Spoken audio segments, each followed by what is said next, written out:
Hello, and welcome to another episode of Intuitive Psychology, the podcast. I am one of your hosts, Sarah Gregg, and I am joined by my co founder, partner in crime, and of course, co host Jill Ritchie.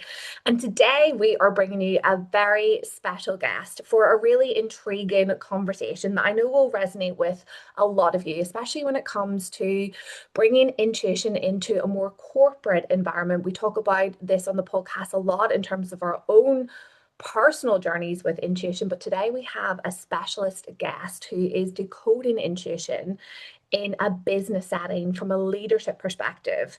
So we are delighted to introduce Maurice Jenkens, who founded The Intuitive Leader. He is pioneering in leadership and self-development. He helps you as a founder or leader trust your intuition again, so you can get that deep felt clarity on your purpose and live the life you truly long for. He and his community support you to build sustainable income around your passion, because that's where your true freedom is. He is an expert in intuitive decision making, trust, psychological safety, and how that creates high performance. With a unique blend of science, personal insight, and practical tools, Maurice helps leaders decode and trust their inner compass to lead with clarity, trust, and courage. His signature method, Decoding Intuition, empowers leaders to balance rational thinking with intuitive intelligence.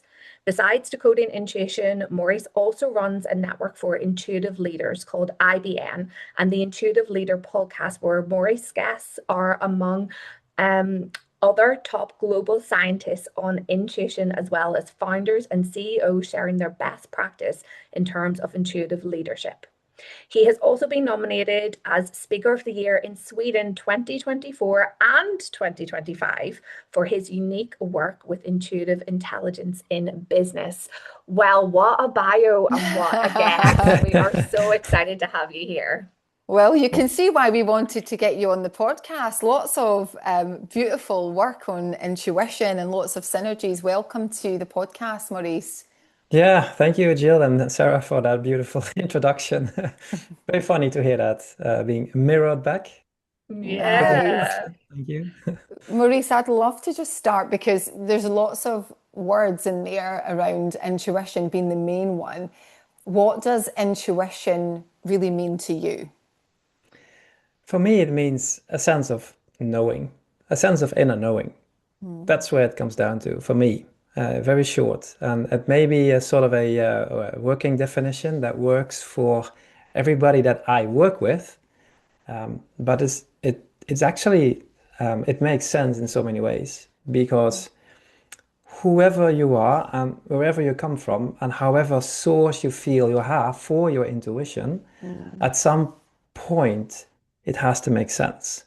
At some point you have to um, transfer that into an inner knowing, a sense of inner knowing. And that sense can be very different for others than for me. Some feel, some hear, some see, some can't describe it. They just say, I sort of feel it. I know it somehow. I don't know why, but I know it. But it has to make sense at some point. And that's where I start working with it. So it doesn't matter for me where it comes from, as long as you have a sense of knowing, and then we start working from there. Gorgeous. Can I just jump in because as you Yeah. were chatting there, I'm like, oh yeah. How does someone know, right? You talked about an inner knowing, and eventually it makes sense, and we know this to be true, but how does someone just know? You mentioned like feeling and thinking, but like, how does someone know? Can you give us an example of that? Um, yes, and I know that you work with this, so you're Mm. probably going to recognize a lot of it. But if you would say the subconscious as a sort of a reservoir of past experience and a container for knowledge, the, I don't know, half a percent, no, sorry, the 99.5% of our knowing that is actually being stored for later usage.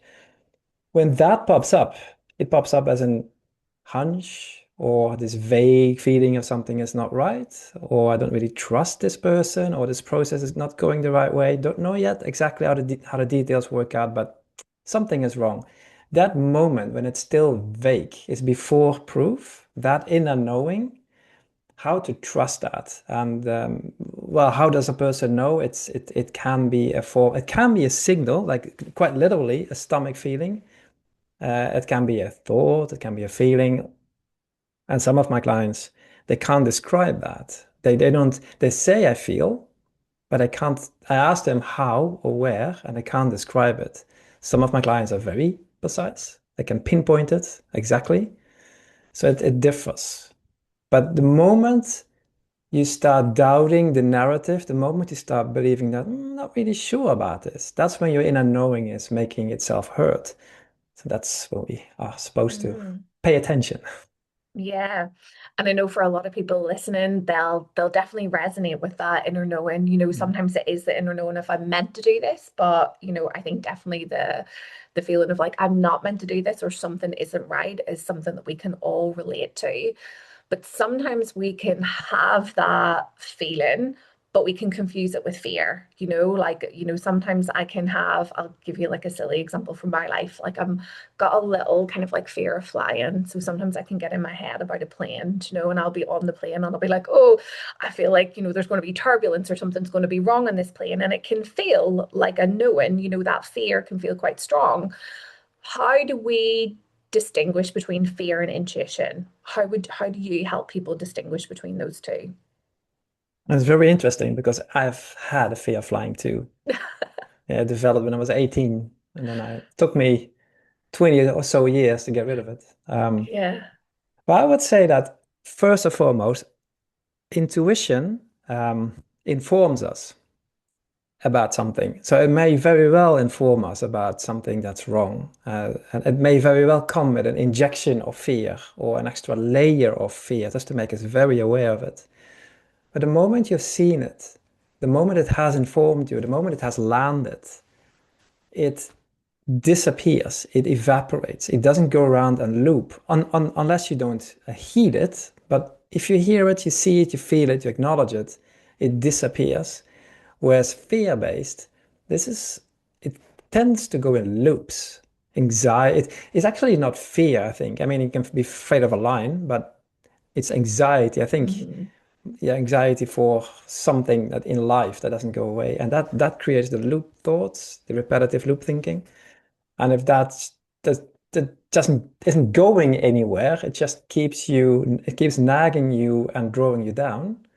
That's most likely fear. Whereas intuition is most likely there to let you know about a certain situation. And once you've gotten that insight, it sort of evaporates. It Yeah. leaves you alone. But if you don't listen to your intuition, sorry that I'm getting energized, then it won't leave you alone. It's the power of intuition. It won't leave you alone until you have heard it. Mm, beautiful. And I would love to, because you're known as the intuitive leader, you work with leaders all over the Mm. world. And what was it that brought you down this path then, right? Because we know we all have intuition, but was there a moment, Maurice, where maybe you were going against your intuition, you were down a pathway that wasn't right for you, that took you down the intuitive leadership route? Like what was happening in your life that made you make that switch and really bring intuition into all of your work? What was going on there?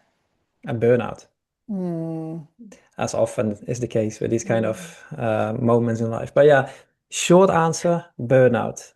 The intuitive leader, what I'm doing today, is something that I've started to do actively, as a really actively, like selling it and working with it towards clients for the last 3 or so years. mm, And I'm currently 51. So between my burnout and today is, I don't know, 20 or so years of coming back to self. That's basically, I've always been intuitive. I know that as a child already. But as we grow up, we tend to push that away. Or mm, circumstances that help us pushing away our intuitive intelligence or not listening to it. And when as I went into the wall, as I say, I ran into the wall, and that was um, looking back onto it, a wake-up mm. call. But at that moment, it was a huge catastrophe for me. Gosh. But looking back on it, it forced me to look inside. It forced me to do not just introspective work, but also listen to my interoception, my inner sense of knowing, like, why did this happen? How can I prevent it from happening again? What do I really want? What do I need? Who am I? What do I want in Yeah. life? That started then. Do you think prior to that moment you were ignoring your intuition a lot then? Oh yeah, a lot. Mm. Looking back on it, I can't fully explain it, Jill, why. Still, I can't fully explain why I ran into the wall, what burnt me out. It's difficult to say. It's a mixture of stuff, workload, inner friction. But looking back on it, I can say that my body was screaming at me, shouting at me, stop, stop, stop. But I didn't listen. Um, My nervous system was overwhelmed. I didn't listen to my intuitive mind. I didn't listen to my intuitive heart. I didn't listen to my gut. I didn't listen to my mm. body. It's just, the logical mind just told me that go on. Yeah, I think that's a huge, and thank you for sharing that. I think a lot of people will resonate with that, and I know that that's similar with Sarah and I, and I think we are almost, programmed and conditioned to keep going, and especially in that sort of corporate world where, I mean, times have changed. There's been huge improvements, Yeah, even since I left 8 years ago, but I know back then no one really talked about burnout. No one yeah, really talked about stress. It was seen as a weakness. yeah, Vulnerability was definitely seen as a weakness. And so when all of that energy and all of those emotions, if we are not dealing with them, they will deal with us and they will find a way. And typically, and it's sad to say, Maurice, but myself, Sarah, you, we're not, the only people that have experienced this. And you mentioned like a few years ago you hit that burnout and you then were like, right, this needs to change. I'd love you to sort of even just share with us like what that was like, what were you doing at that point? Did you have to walk away from anything? Just I'd love you to give our listeners just an insight to your journey and your path to get to where you are now. yeah. So when I was like sort of in the peak of my burnout phase, I was still living in Holland. I'm born in the Netherlands, and I was about to be disqualified for work forever. Then you're going into some sort of a scheme, national welfare system, and you're not even allowed to work anymore. You're just done for Mm. life. And I was 28. So that scared me more than going back to work. So my wife is Swedish, so we made a decision to pack up and leave for Sweden and start over here somehow. I needed a break. I wanted to move more than she wanted to. So starting over here, I remember I avoided working in offices. I went to work in a bookstore. I went to work in two stores, a bookstore and a store that sold beds, like couches and beds. In both occasions, I got fired after a couple of months because I didn't speak the language. Mm. Why they hired me, I don't know. But anyway, I avoided an office. I was so afraid. I was so scared. At some point, we went to Asia for a couple of months, doing the backpacking thing, what people do. And something happened during that trip. At some point, I realized something. Just me thinking of going back to work freaked me out. Yeah. Whilst I was in Asia, I was laying on the beach. I had the Mhm. time of my life. And it's somehow, I don't know what it was, but at some moment in time, it just hit me that it's actually not work that burned me out. It's here, completely Right. in me. There's something in Mhm. here that triggers it. Yeah. And that was the moment when I started to find keys to control that and to realize that it's not my computer burning me out or my mouse or not anybody. Mm. It's just me, myself. It happens in me. And that opened up keys and ways to calm myself. And um, if I would, if I would fast forward to where I am today, what started then is what I still do today. Every Mm. morning, I'm sitting with my pen and paper and a big fat cup of coffee, and then I'm getting ready for the day. So I'm asking myself, I do check-ins with my body. I'll ask myself what I need today, what I believe the day is going to be, what I'm grateful for. And the exercises I've been doing over the years have been changing. In the beginning, it was very much about calm down, being thankful, grateful, finding resources in myself to stabilize myself. And it has slowly but gradually evolved over where does this feeling come from? What is it connected to? What does it tell, what does it tell me about myself? What does it mean what I want in life? What gives me energy? Why did I get angry yesterday? What drained my energy? That has become a self-serving inner journey, basically. And that has evolved into lots of other stuff, but eventually the decoding of my own inner knowing, my own intuition. And there's a lot more to say here. I've been going tons of educations as well. The Enneagram, you may have heard of it. Yeah. All sort of self-help courses. It has all sort of helped me getting myself back on track. But at some point, I can't say it anyhow else, and I cracked my own code of my inner knowing. I started to see it, I started to feel it, I started Okay. to listen, and I started to act on it. And also, very importantly, Jill and Sarah, and everybody listening, I started to realize how often I was not following my intuition. Yeah. Insane how many times I heard myself saying, "Hmm, I knew it." Yeah. Yeah. And I Annoying. know, mhm.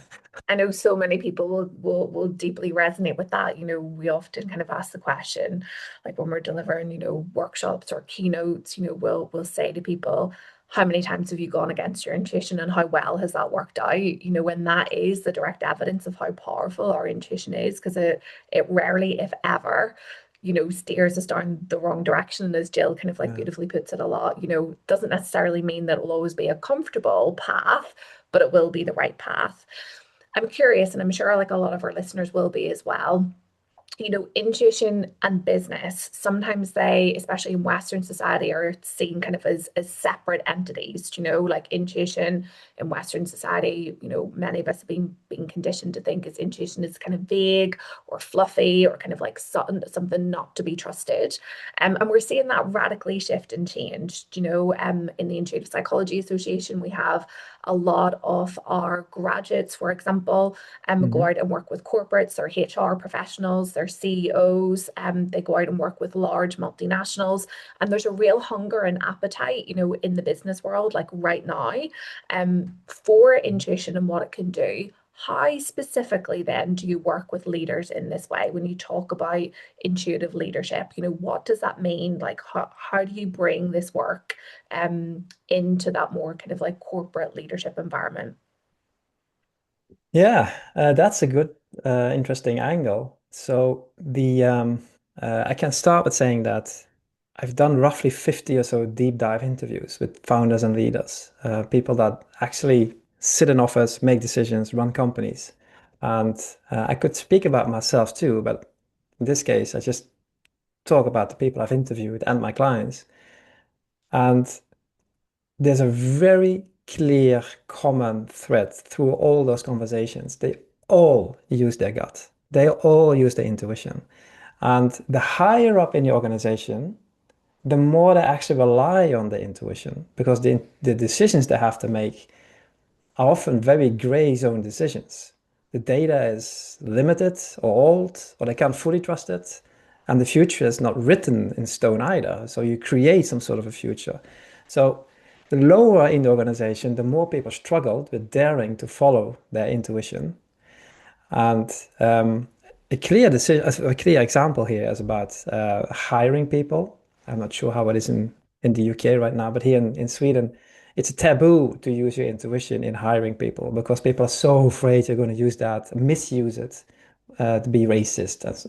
But every leader I've interviewed says the same thing. They follow their intuition with hiring processes, but if they don't, if the intuition squeaks to them like, don't do this, wrong person, but I have to be politically correct, seldomly right.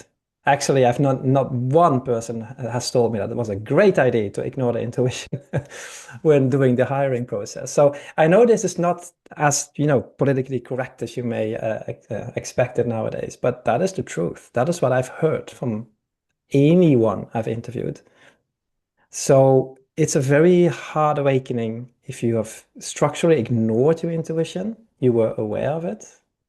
And that's a very good moment to start looking into, okay, how does your intuition actually feel? What did you experience when you went against it? What did your stomach say? Mm. Where did you feel anything? Or how did you know it was your intuition, your inner knowing screaming at you, don't do this? And that is usually the easiest way to start. Like when it was a no, but they moved against their no. Hmm. Yeah. And when you're working with leaders then, and executives and people in those kind of senior roles, a lot of what we've seen and what we've witnessed before is a fear almost to go into the intuition, the logical mind, the stats, the data. Um, they know they have a gut feel about certain things, but sometimes they don't want to take it into business because they have to have, the logical mind needs to be Yeah. completely switched on.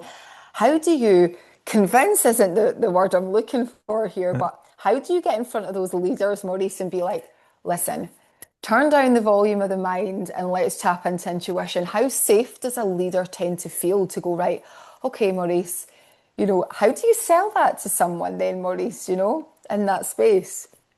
The Yeah, to be intuition is the way. Yeah, absolutely.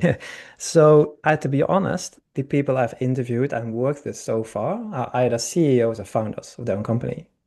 It's very rare that the client is someone that is mid leadership, and that is partly maybe because my brand is not that known yet. I believe that could be one of the reasons. Another reason is that it takes guts to actually look at yourself and do this kind of work. And it's you use the word safety or fear, and I think that's a big one. So usually when I work with decoding intuition, it's towards leaders and founders, CEOs and founders. But for the corporates, for this kind of situations, I have a different packaging. It's a different offer. It's packaged differently. It's like intuition light, and it's called psychological safety and trust for high performance. So you can hear already in the wordings that it fits better with the corporate. I mean, if someone's going to order a workshop for the team and it's about intuition, they think that's now we're gonna, I don't know, sit and pray to Buddha or something. But if it's about high performance, which it is about high performance. We're going to break it down to what is the best thing that could happen this team? What is the very best thing? What are the best ideas right now in this team that are not surfacing?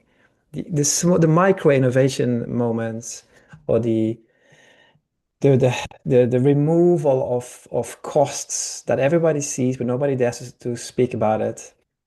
That's where we start. We start with creating psychological safety and trust, and then just with my all my work and basing it on evidence-based methods, science-based approach, and then practicing trust safety. Why? Because it brings the best out of people and it creates high performance. And when we do that, then all of a sudden it's okay for someone to say, "Wait a minute, I have this idea."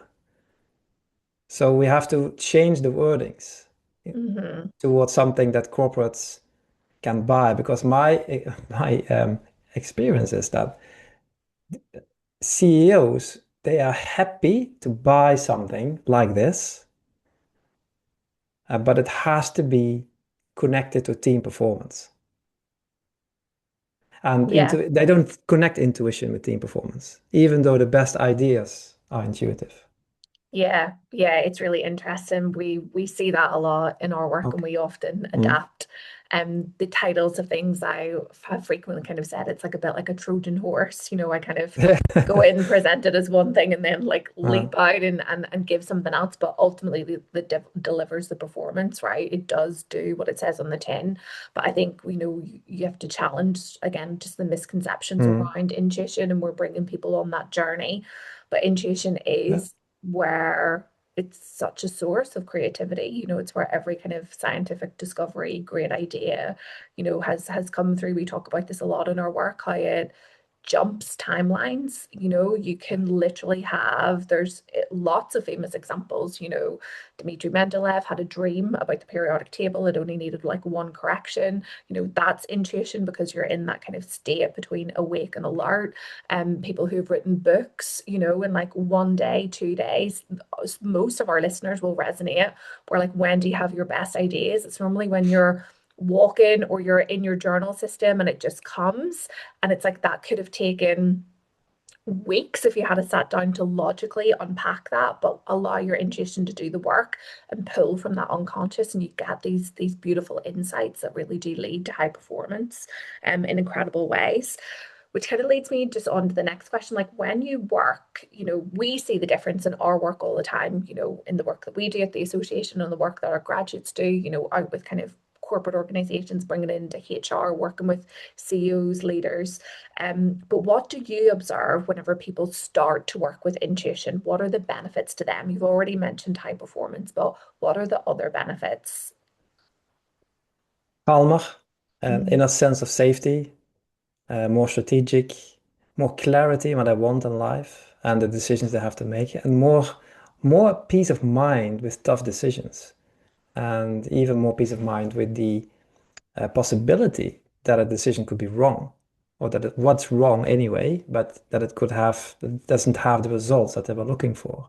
So more peace with life in general, and a more acceptance of difficulties of you can't always know, you can't always control. So it gives this trust in uncertainty, like, okay, I'm going to walk the next 200 meters, and after that, I'll have to make a new decision. There's no need to control it all the way home, if you like. So it's a calm alertness and deeper sense of trust. That's interesting that you ask me, because um, when I ask my clients, why did you decide to join my program? I ask them that. And it's often related to something very immediate. It's often like, I have this decision to make. I have a transition in my career, or I'm not sure, do I want to start this company, or do I want to sell my part of the company? It's like, it's real tangible decisions. It's uncertainty. You could say people are a little bit stuck, or a bit, they can't really see, there's no clarity, but they don't use those words, maybe stuck, but they don't mm, use the word clarity, or calm, or strategic. Or the words they're using is transition, I have the decisions to make, I'm unsure, I don't know what I want. Emotional laden words, a problem. And then afterwards, and afterwards, there's no real afterwards, because there's a community as well. But after the first program, I asked them, like, so what did you get out of it? What did it do to help you? And the interesting part here is that the original problem has sort of disappeared. It's no longer a problem. They have passed by it. The decision is either already made, or it's no longer important. It has lost its urgency and importance. It has been replaced by, yeah, this calmness, a peace, a peaceful attitude towards tough decisions, and often a clearer picture of what am I heading for in life. And that is, it's sort of the original reason to join is no longer is no longer of importance. It may still be yeah. there, but it's no longer the main thing. It has transformed, to use that American Mm. word. Yeah. Yeah, do you know what it makes me think of as you're talking? Is our shadow alchemy coaching method, Jill. Do you know, like, the process that we use to train our coaches, the final stage is intuitive trust. And that's kind Okay. of that's the phase that we're aiming to bring the client to. And it's exactly what you describe. It's where the past kind of makes sense. You Mm, understand and you're aligned with the Yeah. unknown future, but you're really present in the now and you can take those steps. So I love that overlap, that what you're experiencing with your clients, what we kind of see, intuition and the end result being is it's a different way of living and being. It is that real trust in yourself. mm, Yeah. And in essence, it's a journey back to self. Mm-hmm. So you come to a point where you are so connected. This is also a word actually that people say. It's about being connected with myself again to a point where when that connection is there, there's this automatic highway to knowing. Doesn't always have all the answers, but there is this No. connection. You are in the presence of yourself, and that is often already enough. It Yeah. fills something. Mm. Yeah, it's beautiful. I could literally talk about intuition all day, and I love your perspective on it as well. And there's so many similarities. Yeah. Um, I'd love to actually even just explore a little bit around because your clients will come to you for a thing, like you said, like a decision or I'm in a transition. But what they get, I imagine, Maurice, is so much more than that. You know, when they really tap into their intuition, you mentioned like, okay, that thing, that burden, it's no longer there. They don't feel that certain kind of way, but it's so much more than that, isn't it? Because suddenly they're tapped into this infinite resource of so much depth, power, ability to heal. Like, is there anything that's kind of surprised you and your clients when you've maybe been taking someone through a program or a journey for a thing? What has actually been a byproduct of that? Yes, and yeah, absolutely, and happily surprised to be honest. I was always been hoping for it, but I didn't expect it. But I asked my clients, how would you describe this program? What is it that I do according to you, in your words? And one of the re- repeating answers is a course in awareness, a course in consciousness. And that makes me really happy because that's in essence what it is. I haven't talked about that. I don't package it like that. But in essence, that's what it is. And once you have um, once you have been consciously aware of increased awareness and what it does, the seeing it gives, the seeing within, and the feeling and the knowing and the expansive energy without being aggressive. Once you've been there, once you feel that, you can't undo that knowing anymore. As you know, you can't undo that experience anymore. You want to go back there, you want to stay there. And I think that is maybe the biggest hidden surprise that I'm very, very, very, very happy for that people say that, they express that, they feel that, and they tell me that, they loop it back to me. That gives an enormous amount of a deep sense of satisfaction, to be honest. And that keeps it all. I mean, in a sense, that keeps us all together. I mean, it's a growing community. Nobody wants to leave leave that community.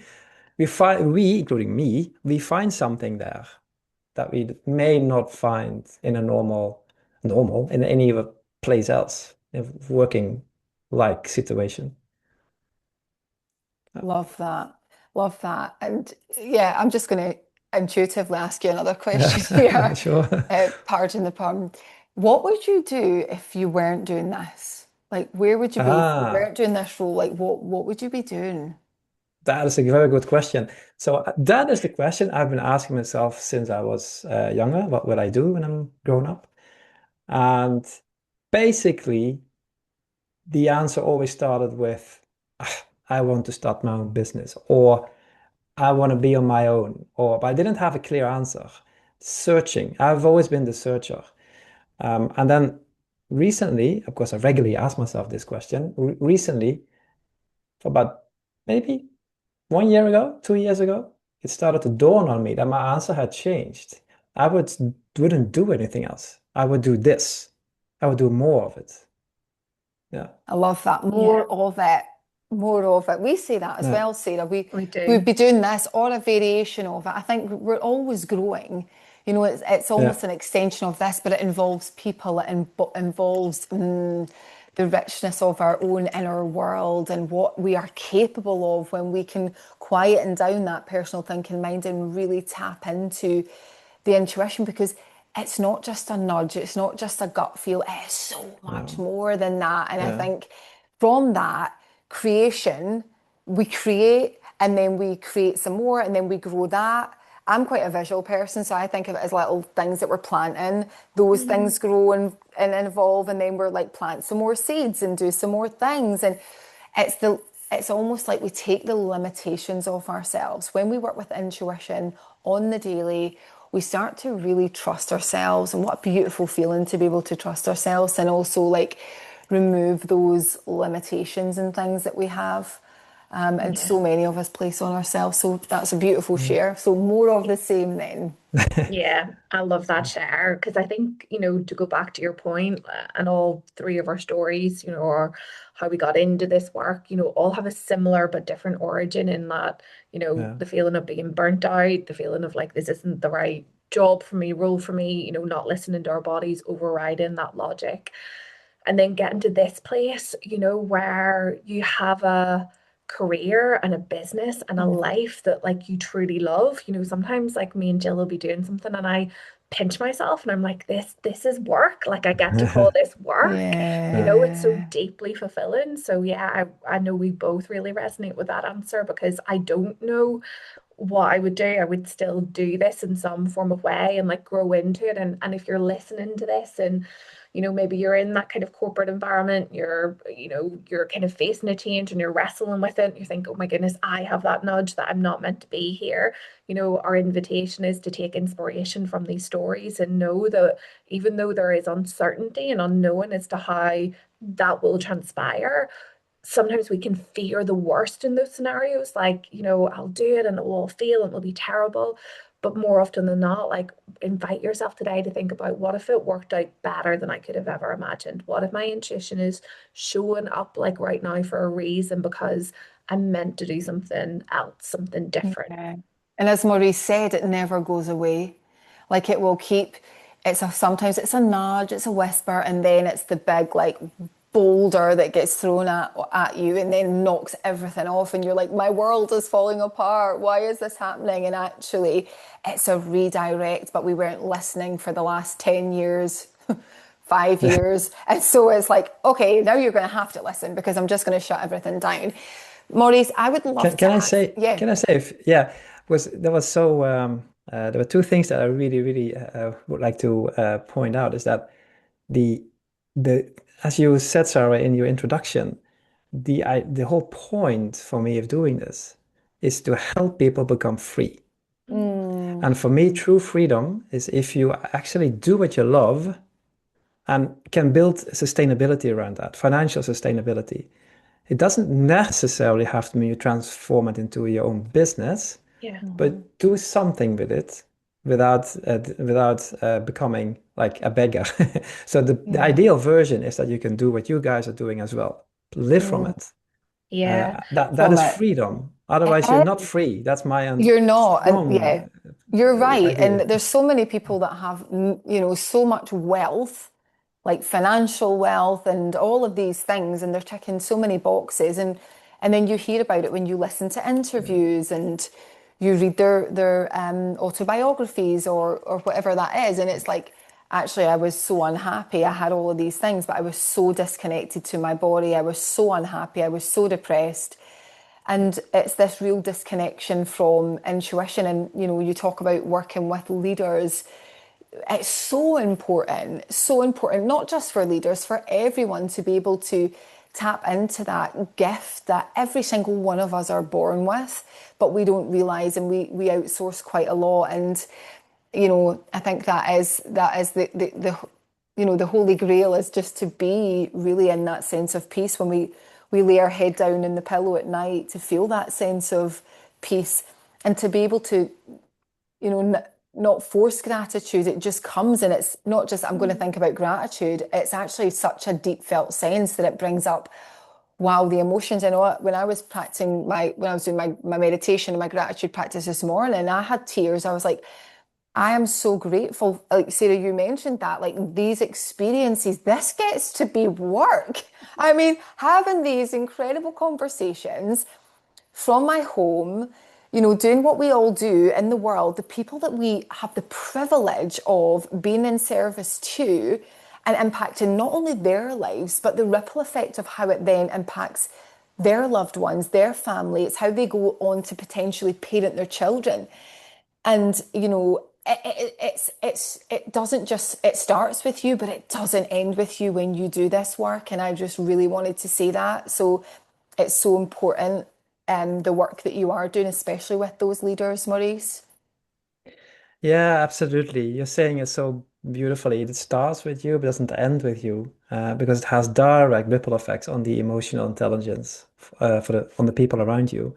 You invite them to share their best versions of themselves. You invite them to be vulnerable as well. Mm. And I can share with you that one of my podcast guests is a Canadian banker, investor, Mac Van Wielingen. I call him the Canadian Warren Buffett. And when he was about 65, he was still running the show in his investment company. And then at some point, he shared a story with me that he asked his people to tell him, why am I feeling uncomfortable? What gives me the discomfort in the decisions we are making here? Can you imagine that you're sitting in this Mhm. boardroom meeting, Mhm. all people all dressed up in their suits and talking about huge amounts of money, and then he's opening up the floor by saying, "I feel uncomfortable about this. This doesn't make me feel right. Why is that? Tell me why." That opens the floor. That creates a psychological safety, and I don't think all leaders are capable of doing that.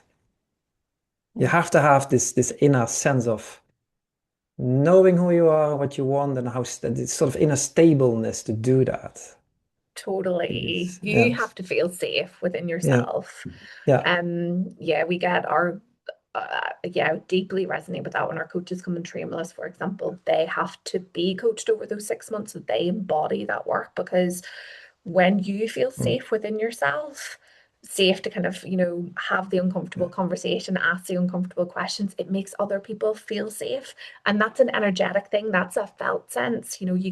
You can really feel that. I think that's a brilliant Yeah. example. Yeah, I love Vulnerability is that. powerful. You said it opens up the floor. It opens it up to everyone to then instantly go, there's almost this like breath that someone can take. It's like Yeah. their nervous system. That's how powerful this work is, and energy. When someone of that level can create that by being vulnerable, everyone's sort of shoulders like drop, their Yeah, nervous system settles. It's like, oh, me too, me too. Hmm. And actually, let's the community. It's like, come together. Let's work together on this and create safety. Make these decisions. It's a team. It's community. It's connection. It's collaboration. It is, yeah, that's beautiful. Again, I said this earlier, I'm a very visual person. I was visualizing that boardroom there and everyone's just nervous system settling yeah, of, that leader being able to have, and that takes courage, but more of that. Again, the ripple effect is huge. Maurice, I wanted to ask you, how, like, for our listeners, like, we share a lot of like tools and things that people can use, simple practices, but I would love to hear, like, what is your one standout go-to thing that allows you to tap into your intuition, like on a daily basis? Like, what is your one thing that you could, or you wouldn't mind sharing with our audience yeah. so that they can maybe think, right, okay, I'm going to try that and see if I can sort of work with my intuition. Yeah. So let's do one that is good for audio. So if you're listening, so if you are listening, then maybe the easiest way is to practice a yes, no, and then we have a sort of a gray zone in between. And if we would start off with an easy one, maybe, like, what is a very clear yes? Or what is a very clear no? It's a you in a system telling you a yes or telling you a no. And you would know the answer. So it's not a surprise, but at least you recognize a yes and a no. And for example, would you go out on the street now and get completely undressed and run around naked in the middle of the street? How would that, what is your, No one wants this, to see that from me. No. But some people might want to do that, but the answer would be no. Yeah, no. the answer would be no. Yeah, same here. But then you're actually being asked by Oprah Winfrey and Richard Branson, and they tell you what, if you do it, we'll do it too. We run next to you. going around running naked on the street with you together in Edinburgh. Would you do it? Is that a yes or a no? Yeah, I think I'd do it. Oh, you would? With Oprah Winfrey and Richard, yeah, I mean, just for the Yeah. lived experience, I think. Okay. All right. But everybody has a cell phone, right? So Yeah, and then yeah. but I would still not do it. But then they would ask me like, okay, what if I give you $1 million, Maurice? Mm, Would you then do it? It starts to shift already in me.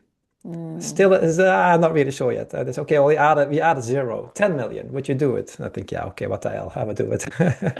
So, but it's the clarity, like hmm. a very clear no. In me, it's for Yeah, me, it's sinking in my stomach. yeah. Or another clear yes would be, for example, if you have children and you're in the middle of a very important meeting and your child calls you, is super afraid, is home alone, and there are people on the streets and they're making noise and they're aggressive, and your child is home alone, asks you to come home, but you have an important meeting. What do you do? Mm, Would you come home? yeah, yeah, It's a yeah, yes for yeah. me at least. So that's clarity in terms of how a yes feels and how a no feels. And then of course this is easy, the easy questions. At some point that space of clarity in us shrinks when we get difficult questions, the gray zone questions. There we have to search for that yes or no feeling. And of Mm, course this is the matter of self-knowing, decoding. What is it that is telling me a yes? What is it that's telling me a no? If I'm saying yes to, let's say I'm going to hire a certain person, or let's say that I'm doubting to hire that person. Why am I doubting? What is it that makes me doubt? Is mm, it my own fear for something with this?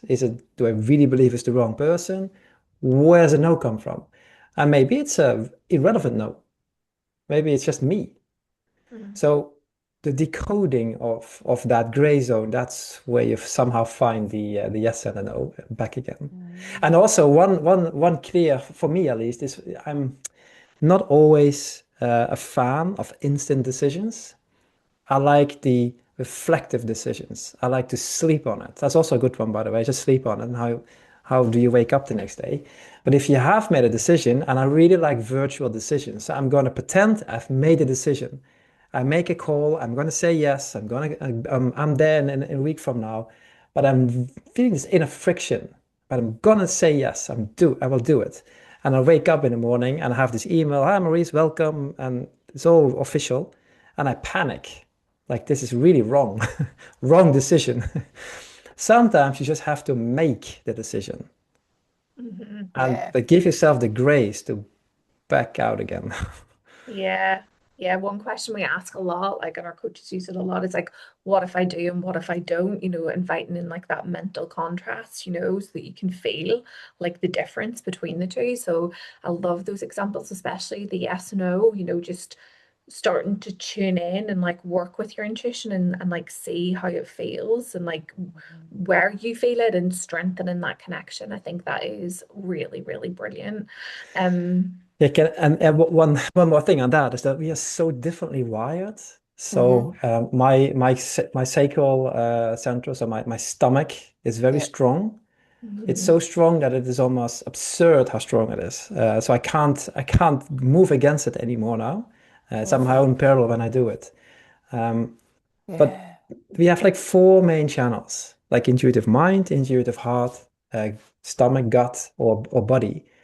And not everyone has all four centers activated. Most likely, one of them is our primary center. For me, it's my stomach.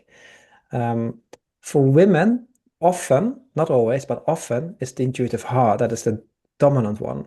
Yeah. So you have this sort of cool down CEO or which really comes from his head, or you have this American style cowboy CEO, which really is all about gut feeling. mhm, And then you have often women coming with intuitive heart. Mm, Those are entirely different languages. And it's about knowing yourself. Where am I strongest? Where am I weakest? What's my preferred language? How do I express myself? And also knowing how others can come from intuitive knowing, but not in your language. So intuitive language, especially from the heart, is unfinished. That's what makes it so hard to accept this in boardroom meetings. Like, I'm getting this feeling, or not really sure yet, but let me wait. Can I pause here? I have to think this through a little bit. That's intuitive language. It's not finished, and so easy to dismiss. Mm. So my hope is that to help people to integrate this in their decision process. You don't have Yeah. to make a decision now. That's make a virtual decision and circle back tomorrow to make sure that your intuition can catch up. Yeah. And it's okay to say, I need more time. I need Yeah. more time. I think Yep. that's the pressure sometimes. I need to make this decision. Well, you don't. The decision is that you need more time. Yeah. And I think Uh, that's uh, really, it is, because sometimes we can feel a certain way, but the emotions are taking over. yeah. And we're so like, oh, this is definitely the thing. And then it's like, oh, actually, if you still feel like that in 2 to 3 days, then yeah, chances are it's the thing. But if not, when the emotions have subsided and we've been able to maybe create more space for the emotions to be present and then to move through, and then we revisit that, often it can be a different sort of perspective, or actually that there's no emotional charge to that anymore. That was just Yeah. emotion. So it is Yeah. really beautiful. And I love that you said it's those different parts. And I think it's given that person full autonomy to go in and connect to, okay, where is this? Not saying, okay, it's got to be in your stomach because it's your gut. We talk about guts. Actually, it's not. Like, where is it? It might be the throat. Mm, It might be, mm. the heart. It might be the sacral, the root, all different parts of the body. And it's given that person their own personal power back for Yeah, their exactly. intuition, because we say this a lot, Maurice. It's as unique, your intuition is as unique as your thumbprint. There's no one size fits all, and that's the beauty of it, because intuition is intuition, but everyone's experience with it is different. And the more that we Yeah. can take those pauses and create that space, like you mentioned at the start, to tune into it, the wisdom comes online and we strengthen that muscle. And it's like you said, you can't ignore it now. Your stomach speaks to you and it's like, boom, right, that's it. I know that. But that doesn't happen overnight. It is just that building that up, and it's that continual practice of it. So really, really interesting conversation. And I'd love for our listeners to know the best way to contact you and connect with you, because I'm sure there's lots of people that would love to continue connecting with you in some way, Maurice. Yeah. Yeah, sure. The easiest way is to go to my website, intuitiveleader.net. It's one word, intuitiveleader.net. And then add clarity to it. So slash clarity or slash podcast. And then you will see either of my podcast or you see some free resources to get started with clarity on this. Or me on LinkedIn, just my name, Maurice Jenkens. Amazing. We'll pop everything in the notes below Yeah, for anyone that is listening so that you can have that easy access. But for now, yeah, just a huge thank you for being our guest today, for the inspirational stories, practical yeah. tools and advice, and a deeper insight into intuition. Thank you so much for joining us. Yeah, thank you. And it went so fast. It did. Thank you so much. Thank Yeah. you.